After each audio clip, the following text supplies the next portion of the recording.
How will it feel to watch something you made in 10 years, 20 years? I'll be 70 in 20 years somehow. I think about this a lot. Humans have existed for 300,000 years. Only 128 years ago, we learned how to replicate time. Somehow, by some miracle, we humans learned how to make home movies. The home movie is thought to have been invented in 1895. It was a 41-second film. The practices of memory have increasingly become a means to stage memory, creating a multimediality of remembering. Something happens when I watch footage that other people shot. Mundane footage could be anything. Poorly shot footage. It carries something with it that I just keep pondering, straining for some morsel, just a vague taste of some elusive eternity. That feeling can happen sometimes, even when something is new or recently experienced and captured. It just hits a certain way. How do I make anyone care about my trip to St. Simon's Island, Georgia, to meet up with pilot friends, seeing the sights from the air, sharing meals and time, lots of laughs? How can anyone else really care about the specifics of that trip? I think the knee-jerk reaction for any experience is to try to recap it. This leaves me with the notion of making new nostalgia, something different. I want to make things that have a near instant nostalgia feeling, perhaps even familiar. If I can make others feel how I feel when I see their home movie footage from some lost decade where most of the people you see are not even on the earth anymore, it is the opposite of living in the past. It makes me feel something about the present. The impetus to home movie making has always been a parallel set of intentions. One, to collect memory and experience through the lens of the observer or filmmaker.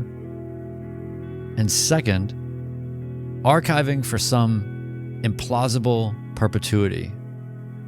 The most rooted parts of our lives, family, friends, all the surrounding lives we encounter, bystanders, the proximate texture of humanity to the life of the creator.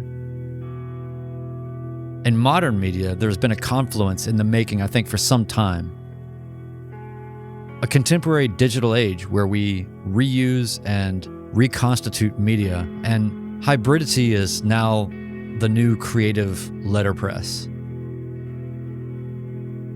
All of this has led me to realize I'm fascinated by the idea of watching home movies of other people and other lives, seeing through their eyes what was important to them, what made them pick up a camera, and what they saw that commanded them, almost unconsciously, to preserve what was right in front of them, no matter how mundane or poorly shot. A filmmaking mentor of mine once said this about me, and I think it makes sense. I think that your writing and self-expression is terrific. And it's not getting you far enough on YouTube. No. Now, but let's talk about that for a minute. Okay. Because people are not relating to the story unless you're you. It's a very personal story, beautifully told, your stories, the way you write, the way you speak. But you're not talking to them. You're talking to the ether. Only somebody like your mother or your father or somebody or your cousin who's interested in you. So just from a suggestion point of view, you have got to speak to the audience. It's not, you know this, communication is not about what you're saying. Communication is about what they're hearing.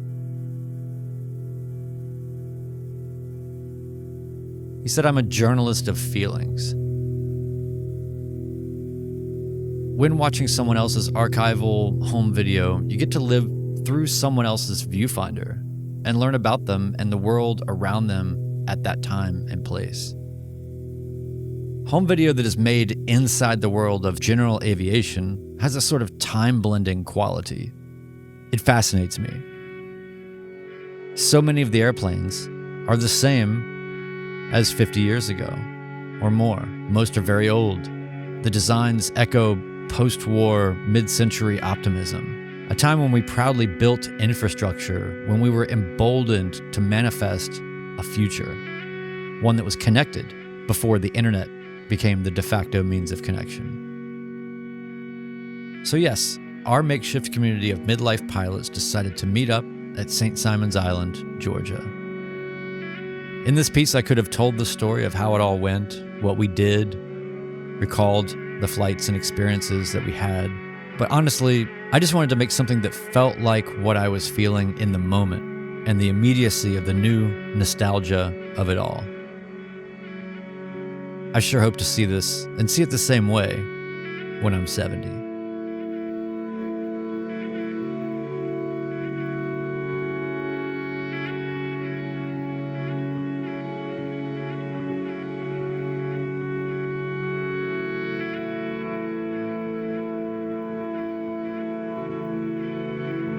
What I'm talking about when I'm talking about making new nostalgia, what I'm talking about is that's the highest level of success that you can have in anything that you create, is if it's something that is so identifiable and so human.